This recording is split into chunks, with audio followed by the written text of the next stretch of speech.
Hello everyone, जय जगन्नाथ। मु Manjushree Acharya reiki grand master आपण समस्त वेलकम करछि मो channel soul path healing with Manjushree Acharya को। मु आज आपण मानू कहबी आपण माने आपण थ्रोट चक्र को केमिति बैलेंस कर परबे। एमिति कोन उपाय अछि जहा द्वारा आपण निजे निजेर थ्रोट चक्र को बैलेंस कर परबे।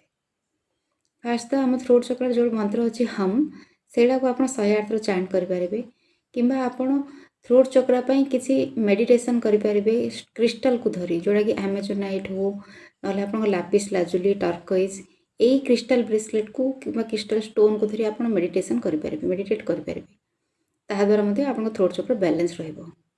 आपण सबले सत्य कहबा को चेष्टा करंतु ताहा द्वारा मध्ये आपणकर थ्रोट चक्र बैलेंस रहइबो। आपण किसी बेक जनित किसी एक्सरसाइज करंतु जंती स्ट्रेचिंग एगुडा को मध्ये करंतु ताहा द्वारा मध्ये आपणकर थ्रोट चक्र बैलेंस रहइबो। आपण देखिबे जेतले आपण थ्रोट चक्र बैलेंस हबो ना आपण जदि निजर मन कथा कहा पाके प्रकाश करि पार नथिबे ताल देखिबे आपण जेतले थ्रोट चक्र बैलेंस हबो आपण आराम से क्लियरली सब कथा कहि परिबे।